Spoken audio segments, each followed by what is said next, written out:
उत्तराखंड में भी प्रवर्तन निदेशालय यानी ईडी की एंट्री हो गई है।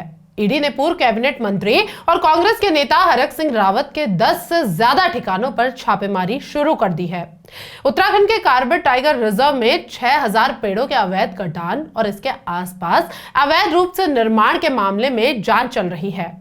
सीबीआई इस पूरे प्रकरण पर पहले ही नैनीताल हाईकोर्ट के निर्देश पर जांच कर रही है, जबकि कई गड़बड़ियां पकड़े जाने के बाद उत्तराखंड वन विभाग के कई आईएफएस अधिकारियों को ईडी ने रडार पर ले लिया था और अब हरक सिंह रावत के ठिकानों पर छापेमारी की गई है। हालांकि यह अभी साफ नहीं है कि हरक सिंह रावत के घर किस मामले की जांच में ईडी ने दबिश दी है, लेकिन इस छापेमारी में एक शख्स का बयान सामने आया है।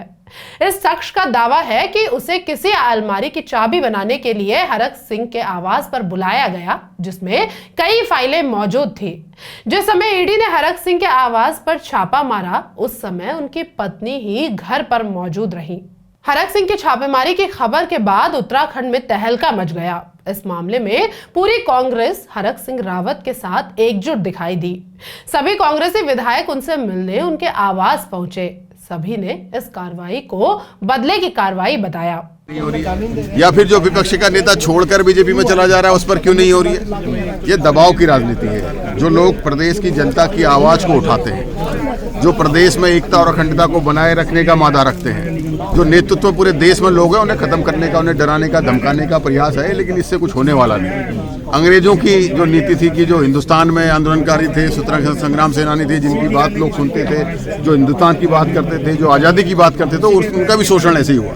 और वही भारतीय जनता पार्टी कर रही है। जो आप हिंदुस्तान की एकता अखंडता की बात कर रहे हैं, जो लोग जो है हिंदुस्तान के आगे ले जाने में, प्रदेशों को आगे ले जाने में अपनी अग्रणी भूमिका निभा सकते हैं, जो सच बोल सकते हैं, जो उनके खिलाफ बोल सकते हैं, जिनकी गलत नीतियों के खिलाफ बोल सकते हैं, उनको दबाने का काम किया जा रहा है। उसी में हरक सिंह रावत जी भी हैं, केजरीवाल जी भी हैं, वहाँ झारखंड के मुख्यमंत्री भी हैं, बिहार लालू जी के बेटे भी हैं, और भी अन्य राज्यों में, महाराष्ट्र में, सब जगह ये डर का माहौल बनाया जा रहा है, जिससे कि हिंदुस्तान का नेतृत्व खत्म हो। लेकिन ये हिंदुस्तान है, यहाँ नेतृत्व खत्म हो। आप अंदर यहाँ पे उनका हालचाल देखने आए थे, क्योंकि हमें पता लगा ईडी सीबीआई की रेड हुई। हमारी तो मांग सरकार से सबसे पहले ये थी कि अंकिता भंडारी हत्याकांड जो हुआ उसमें सीबीआई की जांच हो, लेकिन आज तक वहाँ सीबीआई की जांच तो हुई।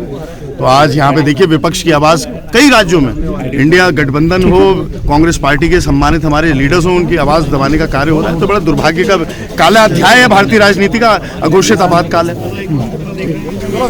अजीबोगरीब परंपरा है। जब तक आदमी भारतीय जनता पार्टी में रहता है, तब तक जो है कोई कार्रवाई नहीं होती है, और अगर भाजपा के विरोध में आदमी दूसरे दल में रहे तो उसके खिलाफ सीबीआई, ईडी, इनकम टैक्स का प्रयोग लगातार होता आ रहा है।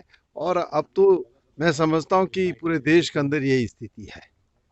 देश के प्रधानमंत्री जी एनसीपी के नेताओं को कहते हैं कि 70,000 करोड़ का घोटाला जो है महाराष्ट्र में एनसीपी ने किया, और जब वो एनसीपी के नेता भाजपा में चले गए तो उसके बाद वो कार्रवाई भी बंद, और वो साफ सुथरे हो जाते हैं। पता नहीं कौन सी वॉशिंग मशीन भाजपा के पास है कि जो दोषी हैं वो भी उसके पास ठीक हो जाते हैं।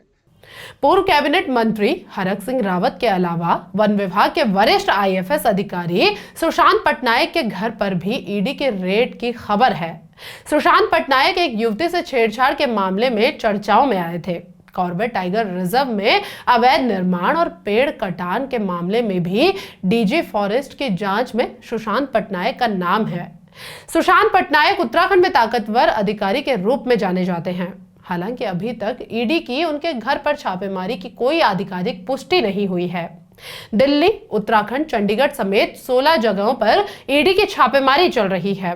हरक सिंह रावत के विधौले स्थित हॉस्टल और श्रीनगर में उनके होटल, गहेड़ गांव स्थित उनके पैतृक घर और सहसपुर में उनके आयुर्वेदिक मेडिकल कॉलेज में भी ईडी की टीम गई है।